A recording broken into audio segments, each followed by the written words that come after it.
Tana got a body of Versace. Hey everyone, welcome back to my channel, and this week I have a really fun deep dive that I'm going to get into, and this one is going to be about the infamous Tanacon.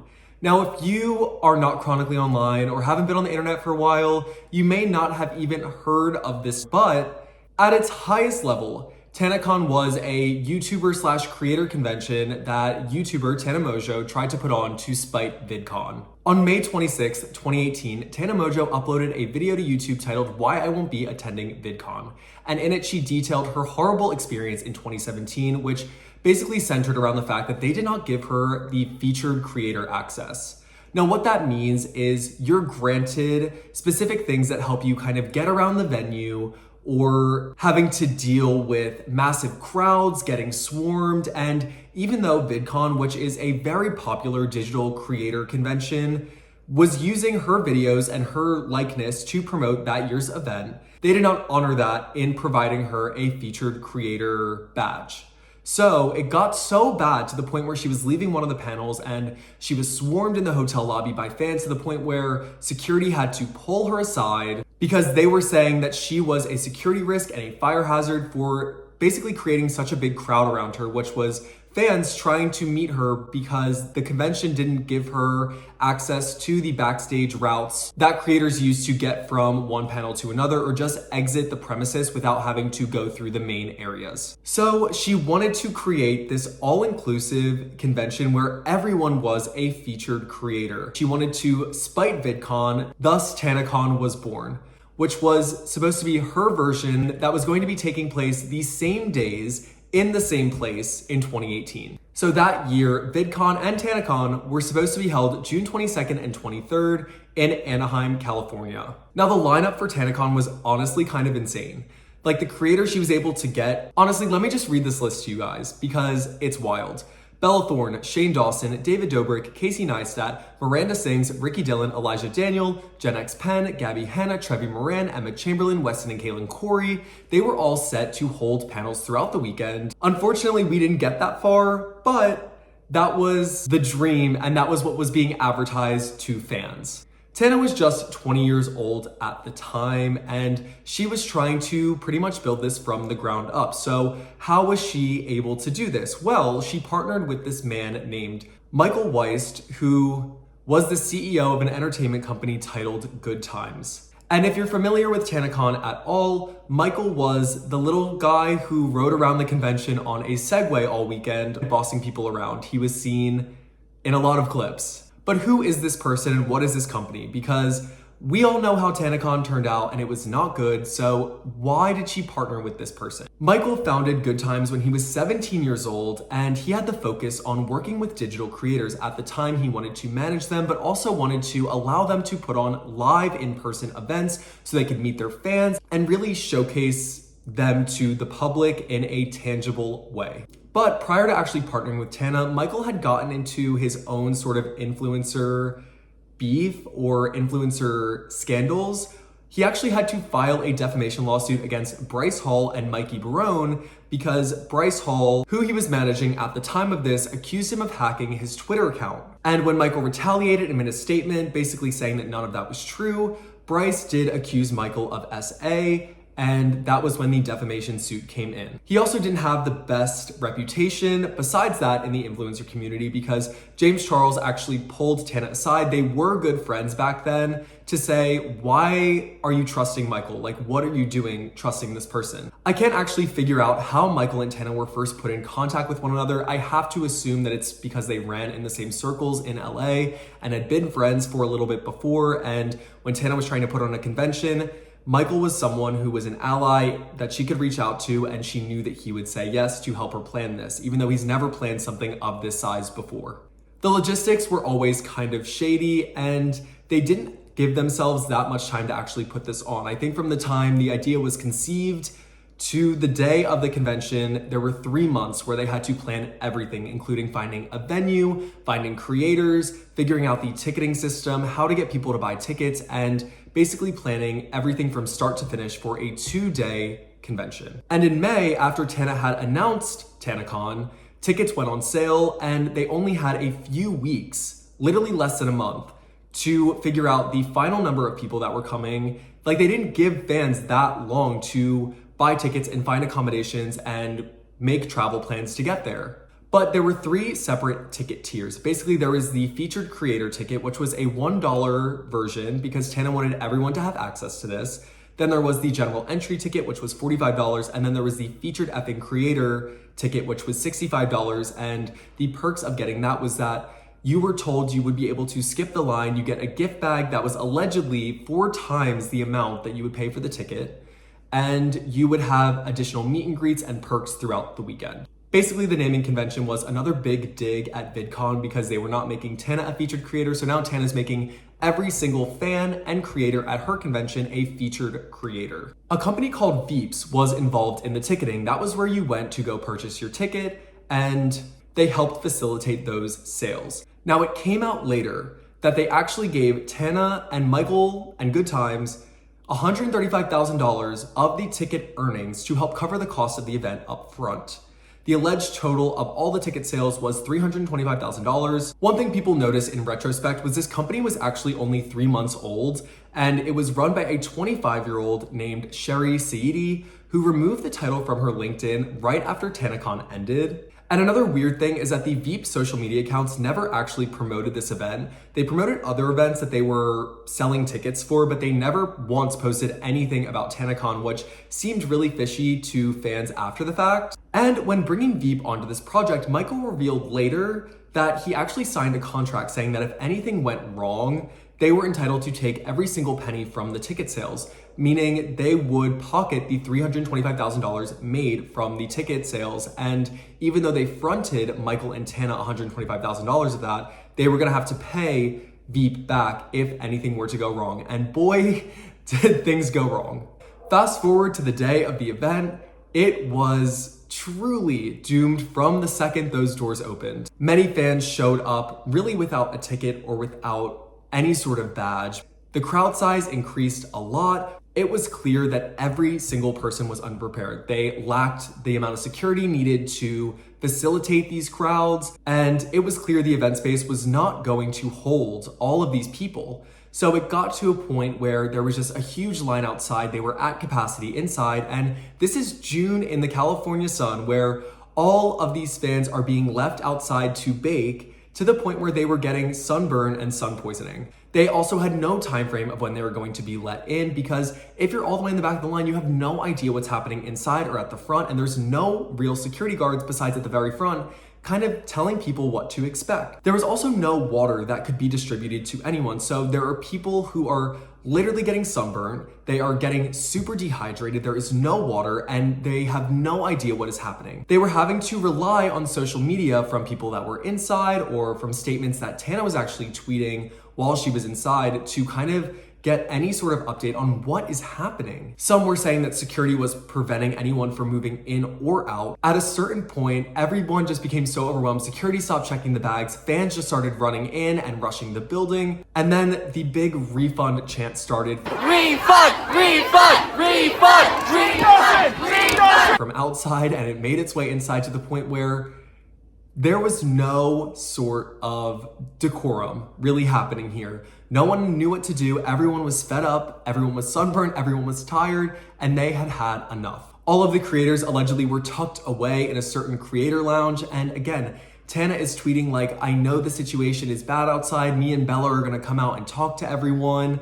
She's kind of trying to facilitate this mess from inside, but she doesn't know what to do either. Hotel staff had to lock themselves in staff rooms because of the amount of fans that were getting really rowdy and just causing a scene. They ended up having to call police for backup to help kind of contain the crowd and the masses. Parents also started to call police to check on their children who were saying that they were stuck outside and they had no water and they were sunburnt. So parents started to get really worried about their own children. And then it got to a point where it was just too bad of a situation. So Tana, Michael, and the additional staff basically had a security meeting where they decided that this convention cannot go on, at least for that day. What they were trying to do was find an alternative solution where they could still have it on the second day. They were trying to somehow get a venue with a larger capacity to bring everyone back the following day and maybe extend the hours to give them somewhat of the experience that they paid for.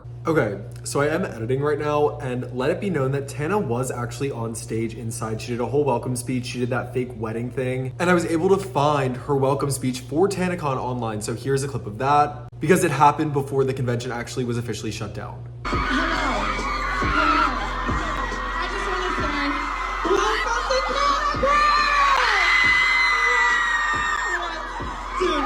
Good morning, guys. It's fucking early as fuck. How are you guys? I've been up since 7 a.m. and I went to bed at 6 a.m. I don't know how I'm here. I don't know what's going on. Can we cut that music? Because I got some things I want to say.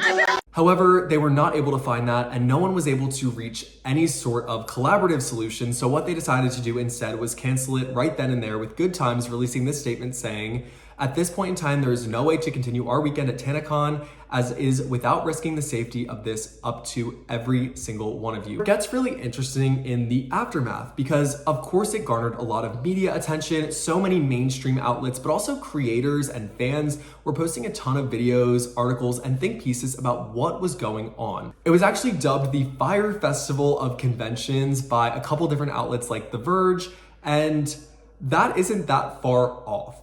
I mean, of course, Fire Festival was awful in its own right, and it brought a bunch of millionaires to a private island with no way to leave. But in terms of just like everyday fans who were flying to California to see some of their favorite creators being stranded outside in the sun, like it's not that far off of a comparison. But it was very clear that this event was very poorly planned from the start, and there was no real way it was gonna get pulled off, to be completely honest. So it was actually revealed that the hotel convention area had a maximum capacity of 1,000 people.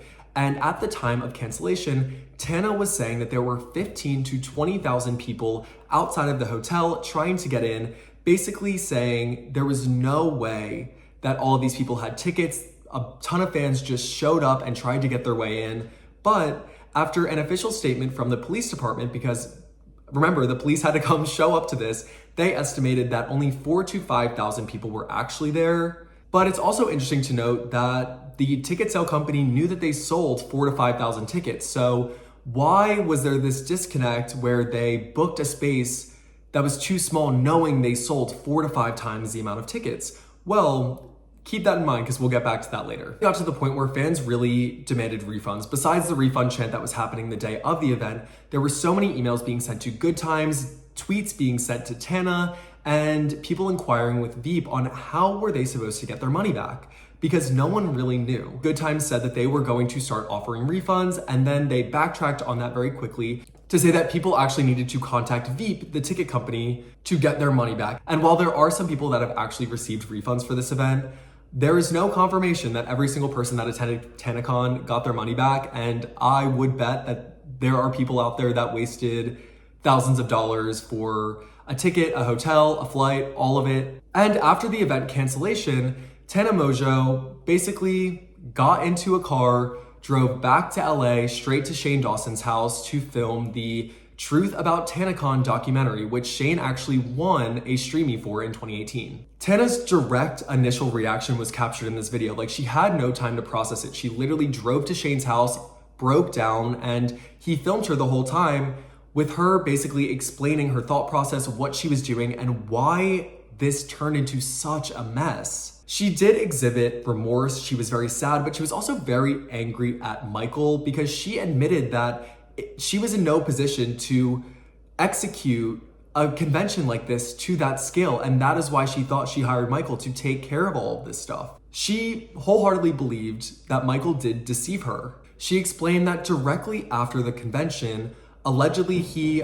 hopped on a plane and got out of LA and stranded everyone else in Anaheim because he was supposed to be organizing the rides back for all of Tana and her closest friends. And she also says that he was able to get the hotel to lie to her about the capacity of the ballroom, which was 1,000 people, to say that it was closer to 4,000 to accommodate the amount of people that bought tickets. Tana does take some accountability in this first part of the video as well, saying that she should have done more research, not only on the ideas of putting together a convention, but also more research on Michael, more research on her own, on the venues and all of that stuff, and apologized to her fans for everything that went on that day. In the last part of the series though, it was revealed that Tana Mongeau did know the amount of tickets sold and the crowd size. Shane was able to get a clip from Michael and his team, who were filming their own documentary during the planning and execution process of Tanacon, of Tana actually hearing the information of the amount of people that were going to be allowed in the ballroom versus the amount of tickets sold. And Tana basically says this thing like, people love to be oppressed, meaning people would love to stand outside while there's a big convention going on inside. It also came out that Tana was out partying the night before Tanacon at a Studio 71 event, and that did not bode well for, you know, anything. Like, it's just not a good look. In part 2, Shane then goes to Michael from Good Times to get some official information from the head of this convention on what happened. Basically, Shane FaceTimes Michael and he starts out the conversation by saying that he is about to lose everything because of Tanacon. He invested every penny he had into the convention and now he's going to lose his house. He states he spent $700,000 of his own dollars to help put this on, which, like, that is crazy. I don't know how much I believe that, but that is what he said. He said he wanted to make his own documentary about this. That is why he was being really dry with Shane, because he was trying to save it for his own project, saying that it would be emotional and awesome. And this actually sparked a lot of conspiracy theories with fans that go as deep as to say that Michael was able to work with friends to stand up this company, Veep, the ticket company, to create this sham ticket sales account, knowing that they could get a contract created where Michael could sign away every dollar made from the sales of tickets to Veep and then have something go wrong. People assumed that Michael preyed on Tana, and honestly how naive she was to this idea, to then end up with all of the money back in his pockets because of the way the legal documents were signed. He also explained Good Times was looking to sue the Marriott because Michael says that they lied to him about the capacity of the ballroom before anything else, which I don't believe, because literally in hotels, they have to have a maximum occupancy sign outside of every room like that. It's just written there on a plaque outside the room. Like, there's no way that they would like lie without him catching it, unless he wanted the convention to fail, which a lot of people think that he did. He said he worked so hard to put this together. Again, he said he used so much of his own money to try and get Tanacon off the ground, but it's hard to believe that when there was such minimal security, there was really no infrastructure set up to deal with the fans and the lines, and the RSVP lists were inaccurate, and the facts that the company provided to all of the fans and everyone beforehand seemed like a lie. He also mentions that Tana was impossible to work with, and it was ruining his own interpersonal relationships, and she was always at the wrong places when she should have been helping out to plan this convention. Now, back then, Tana was not the most reliable person in the world. So do I believe that Tana wasn't always in the planning meetings, or if she did show up, she was late? Probably. Like, that is not something I'm going to negate in this video. Tana has taken accountability for that as well, but she also says, like, I was 20 years old, I was not in a great headspace, I wanted to do this, and that's why I hired Michael. It makes sense for her to say, I'm gonna be the face of this, I'm gonna hire someone to take care of all the logistics. Like, why should she have been in charge of it? I think that is why people were confused, because Michael shouldn't have been expecting Tana to take care of really anything. Tana was just going to be the face to market it, which makes sense to me. But this event actually caused Michael to file for Chapter 7 bankruptcy. It came out a couple months later in October of that year that he dissolved Good Times Entertainment, claiming Tanacon had lost him and his company $700,000. Michael then said he was releasing his documentary to showcase his side, and then him and Tana got into a little Twitter fight over it. Fans also didn't like this because he really had an opportunity to be honest with Shane. Now, at the time, Shane Dawson was known for these series. They were getting 20, 30, 40 million views every time. So if he really wanted the greatest reach, he probably should have told the truth on Shane Dawson's accord for that documentary. but he wanted it for himself to make more money. So that is why people were confused, because if he really just wanted the truth out there, he should have just said it to Shane. But no, he wanted to profit off of it. Then Tana did a ton of press interviews a couple months later where she reflected on Tanacon. Of course, she was asked about it, and she was very remorseful. She explains that she made her own mistakes throughout the process. She says that she feels really bad for everything that happened, and she explains why she even gave Michael a chance.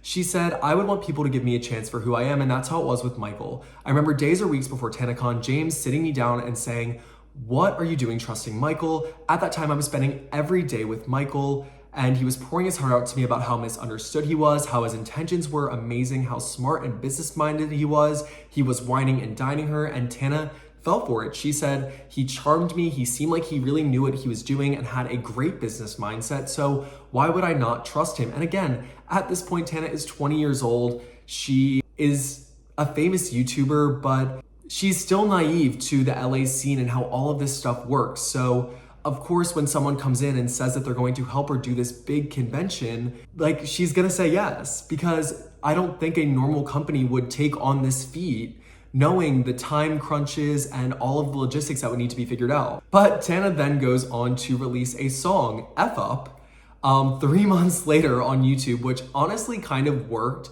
with people diverting their attention away from Tanacon and just back to the fact that she was posting, because she did take a YouTube break on her own. She was featured in the Shane docuseries, but this song low-key kind of helped her career and helped push her forward. In my opinion, I just feel like this is part of internet history, and Tana Mongeau is someone that I have watched for a very, very long time. I've been watching her ever since she started YouTube, and I believe that she's made a lot of mistakes in her career, but I think the biggest thing is she was one of the first people to really throw themselves into this YouTuber lifestyle, meaning moving to LA at a very young age, trusting people she probably shouldn't have, like managers, people in the industry, and it's really effed her over a lot of the time. And I think now she has a better head on her shoulders. She understands her faults, and she understands what she did earlier in her career was not the greatest. So she takes a lot of accountability for Tanacon now, because she's like, how at 20 years old was I ever going to pull this off? And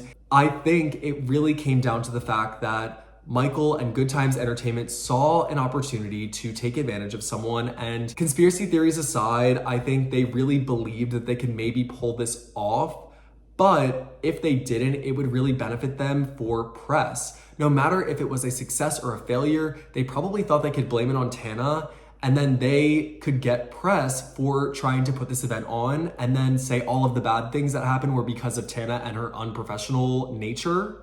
But that is not how it worked out. And Michael is trying to get back. He think he has 2 separate companies started now. One that has to deal with television, like a streaming service, and then another one that has to deal with music. But not a lot of people have heard from him since Tanacon. And of course, I think we all know what Tana has done. This did not end her career in any means. She still posts on YouTube. She is a huge, huge content creator on every platform at this point. And I really felt like I had to do a deep dive for this, because on YouTube, this is something that feels like internet history. I have some really, really great things coming up on this channel. Thank you guys so much for watching. Please like and subscribe. Let me know your thoughts on Tanacon, because I feel like we can have a really good discourse in the comments. Tana got a body of Versace, a face like